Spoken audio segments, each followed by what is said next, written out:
¿Cuánto tiempo tenemos? Una semana. Una semana, bueno. Los fiscales no podemos autorizar.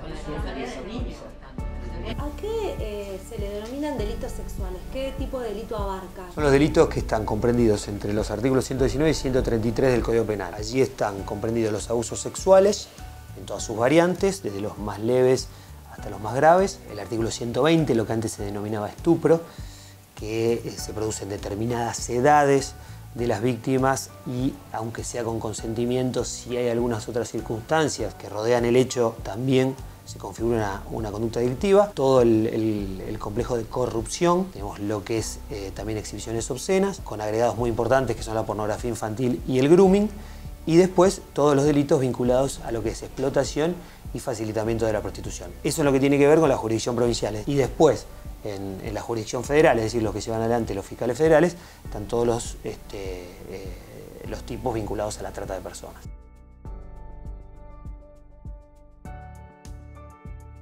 Claramente el abuso sexual, claramente. Y claramente la gran mayoría de nuestro trabajo está enfocado en lo que es el abuso sexual infantil intrafamiliar o interpersonal. El abuso sexual de niños, niñas o adolescentes, menores de 18 años, y cometidos o bien por alguien de la familia o por algún conocido de la familia.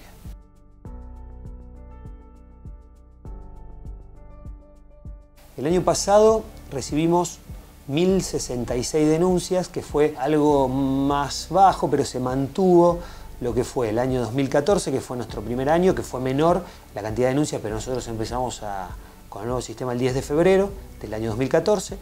Ahí fueron 860 y pico, alrededor de 1121 en el año 2015. Bajó un poquito, pero no de manera significativa, como esto constituye un dato estadístico relevante, lo que fueron las denuncias durante el 2016. El sistema viejo, nosotros teníamos, en este tipo de conductas delictivas, teníamos un promedio diario de 1,4 denuncias por día. Hoy, en el nuevo sistema, ya pasamos a tener en las épocas de mayor cantidad de denuncias, que tiene que ver con una cuestión estacional también, porque se incrementa muchísimo la cantidad de denuncias durante el verano, tenemos una cantidad de 2,9 denuncias por día. Entiendo que tiene que ver con la calidad de respuestas que hoy se da a los delitos sexuales.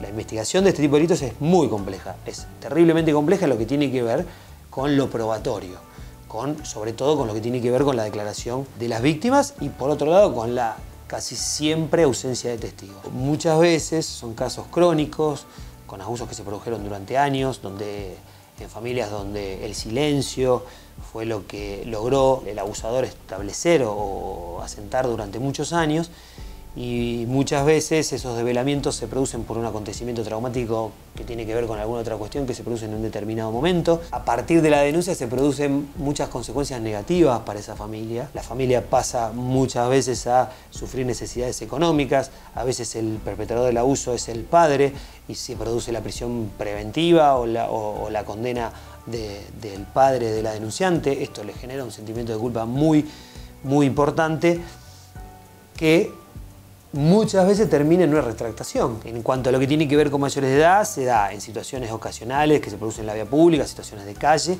como un caso muy resonante que se produjo en enero en Villa Banana, que se produce por parte de un vecino que vivía enfrente, no era un total desconocido. No se produce en la vía pública, pero se produce luego de una entradera, cuando la mujer abusada estaba entrando a su casa y atrás entra este vecino.